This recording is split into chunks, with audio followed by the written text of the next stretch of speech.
आज मैं एक सिंपल स्टेटमेंट से शुरू करना चाहता हूँ।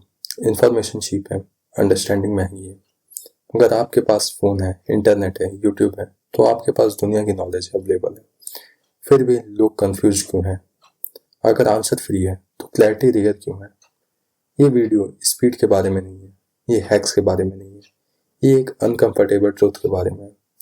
शायद प्रॉब्लम ये नहीं है कि हमें इंफॉर्मेशन कम मिल रही है, शायद प्रॉब्लम ये है कि हम समझ नहीं पा रहे हैं। और अगर आप एंड तक रुकते हो तो आपको पता चलेगा कि कंफ्यूजन का रियल रीजन क्या है, और वो बहुत सटल है। ये कॉन्ट्राडिक्शन ऑब्जर्व करो। आज हमारे पास ट्यूटोरियल्स है, पॉडकास्ट हैं, एआई है, थ्रेड्स हैं, समरीज हैं, इंफॉर्मेशन का ओवरफ्लो है।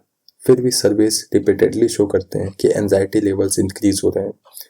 अमेरिकन साइकोलॉजिकल एसोसिएशन की रिपोर्ट्स बार बार शो करती हैं कि लोग इंफॉर्मेशन ओवरलोड फील करते हैं और डिसीजन फैटीग एक्सपीरियंस करते हैं। एक सिंपल एग्जांपल से सोचो कि नेटफ्लिक्स पे 10 ऑप्शंस हो तो चूज करना इजी है, और 1000 ऑप्शन हो तो पैरालिसिस होती है।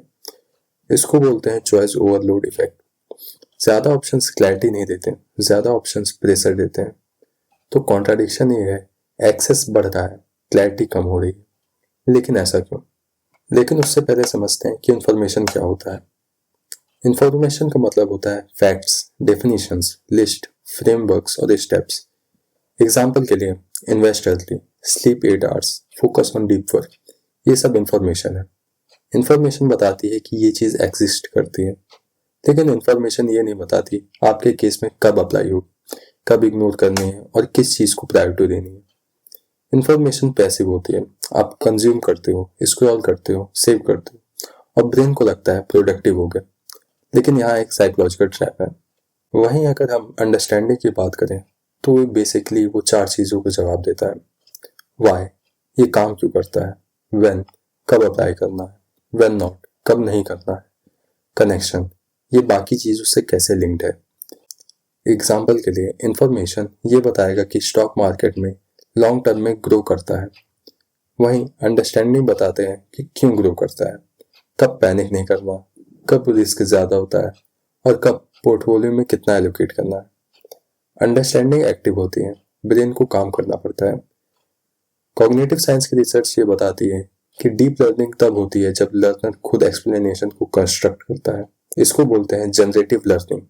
समझने के लिए आपको खुद सोचना पड़ता है, और यहीं पर ज्यादातर लोग रुक जाते हैं। एक फेमस एक्सपेरिमेंट हुआ था जिसे बोलते हैं इल्यूजन ऑफ एक्सप्लेनेटरी डेप्थ। लोगों से पूछा गया, do you understand how a zipper works. सबने बोला हाँ। फिर बोला गया, explain step by step. Suddenly clarity गायब हो गई।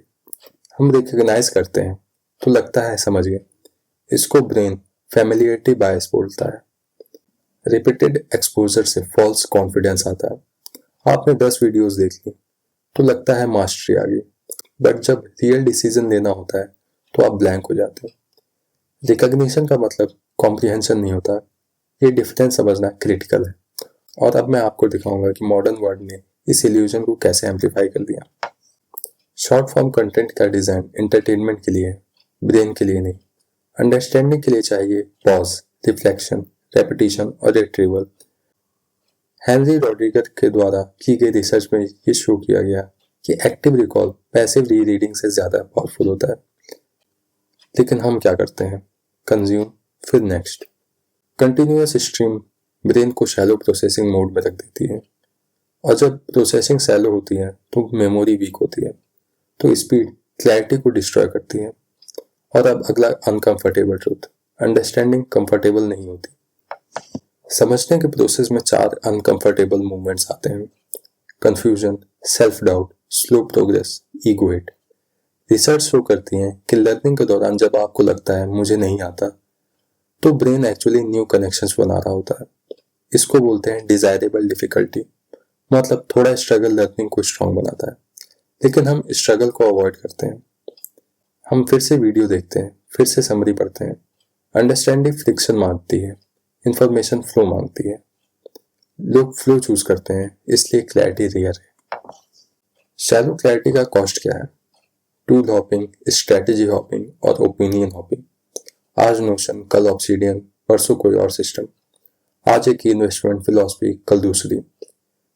बिहेवियरल इकोनॉमिक्स की रिसर्च शो करती है कि लोग नोवेल्टी चूज करते हैं क्योंकि नोवेल्टी डोपामाइन रिलीज करती है। नया फ्रेमवर्क एक्साइटिंग लगता है, but without integration progress linear नहीं होती। मोशन तो है लेकिन डायरेक्शन नहीं। और अब सबसे इंपॉर्टेंट बात, ज्यादा इंफॉर्मेशन प्रॉब्लम सॉल्व नहीं करती। एक सिंपल सी एनालॉजी देखते हैं। अगर आपके रूम में ऑलरेडी मैस है और आप और चीजें डाल दो तो क्या रूम ऑर्गेनाइज हो जाएगा? नहीं। ब्रेन भी सेम है। अगर बेस स्ट्रक्चर सही नहीं है तो न्यू इनपुट्स नॉइज बन जाते हैं। कॉग्निटिव लोड थ्योरी के हिसाब से ब्रेन की वर्किंग मेमोरी लिमिटेड होती है। अगर ओवरलोड हो जाए तो क्लैरिटी कोलैप्स हो जाती है। प्रॉब्लम्स आंसर की शॉर्टेज नहीं है, प्रॉब्लम इंटरनल स्ट्रक्चर की शॉर्टेज है। यह रियलाइजेशन पावरफुल है क्योंकि इसका मतलब है सॉल्यूशन एक्सटर्नल नहीं है, इंटरनल है। अब डिफरेंस को क्लियरली देखते हैं। इंफॉर्मेशन अबंडेंट है, स्केलेबल है, एक्सटर्नल है और फास्ट है। वह अंडरस्टैंडिंग स्लो है, एफर्टफुल है, इंटरनल है और नॉन स्केलेबल है। इंफॉर्मेशन इंटरनेट पे मिलती है, अंडरस्टैंडिंग साइलेंस में मिलती है। इंफॉर्मेशन कलेक्ट करने से ईगो सेटिस्फाई होता है, वही अंडरस्टैंडिंग बिल्ड करने से लाइफ चेंज होती है। अगर आप सच में क्लैरिटी चाहते हो तो कंज्यूम कम करो, प्रोसेस ज्यादा करो, एक्सप्लेन करो, अप्लाई करो और रिफ्लेक्ट करो। और याद रखो, प्रॉब्लम ये नहीं है कि आप कम जानते हो, प्रॉब्लम ये है कि आप रुक कर सोचते नहीं हो।